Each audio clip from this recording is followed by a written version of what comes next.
when we talk about vibration and when we talk about energy, your mouth may be quiet, but the energy that you're emitting may not necessarily be peace and joy. It might be frustration. It might be irritation. It might be anger. And so such is the same with when you come into the space with an animal, right? So you've heard people say dogs can sense fear. Dogs know who to chase and who not to chase. Or you see some people who are doing their morning walk and a dog will run up on them, and another person will be doing their morning walk and the dog will just go on about his business. Dogs and animals aren't the only people who sense and feel energy, right? So it's the same as when you have a child and the child is like not even verbal, not even talking yet, but they will show out. They will show out with the mama, but they won't show out with the daddy. Why? Because they feel and sense the energy. And then you'll hear the old folks say, that baby know who he can do that with and who he can't do that with. It's because of the energy that the person is emitting. Now, back to thought patterns, speech patterns, and behavior patterns. Sometimes people are, I just got to say it. Sometimes people just, because they just, right? They just been all their life. And so even though you are at the point where you're working to be loving and caring and create an environment of love and peace and joy, their behavior pattern is that, right? So you can be loving and kind and peaceful all you want to. All they know is to be that, right?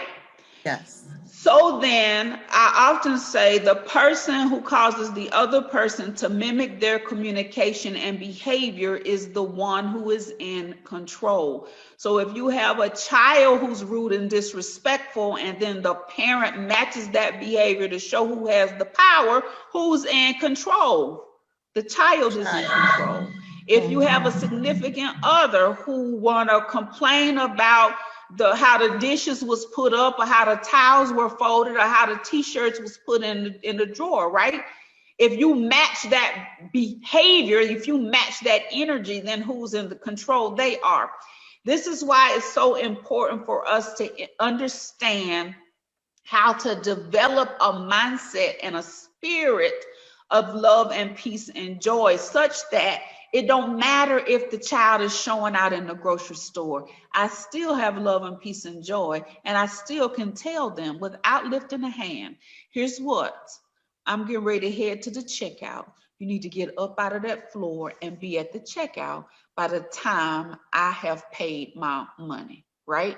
You can be at the house and child or significant other can be on level 10.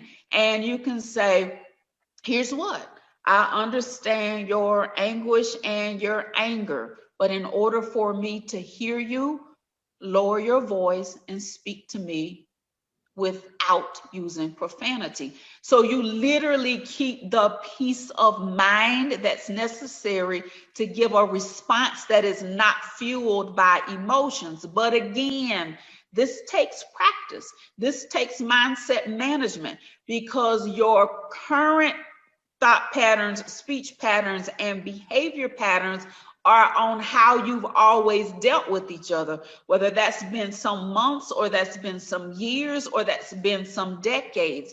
But the good news is it's easier to shift than most people think it is. It's easier to shift than most people say it is. The reason why many people think it's difficult to shift is because you just don't have a plan. You just don't know how to do it. But once you develop the skill set, and focus specifically on you. So many times what we do in tumultuous situations or difficult situations, we focus on how do we change, shift, and influence the other person. Instead, what we want to do is work to change, shift, and influence ourselves. And then really, miraculously, again, people in your life will begin to fall in line or they will begin to fall off. I'll give you a perfect example. My sister, she is a family girl, has been since we were about 18, 19 years old. And I mean family in, as in I don't want to go to school. I want to have children and get married. So she's also a person who likes everything neat and in order. And they were getting on her nerves because she said, if I wash the clothes, they can at least put them up, right? If I wash the dishes, they can at least dry them and put them up. If I, whatsoever it is, they can at least. So I often give people tailored, I call them empower plays, but in tailored empower plays, things to do with their words, with their mind, with their actions to shift the atmosphere. So I told her something specific to do. And about a week and a half later, she called me and she said, now wait a darn minute. And I said, well, what is it? She said, you gave me these sentences to make them start cleaning up. And I said, well, what happened?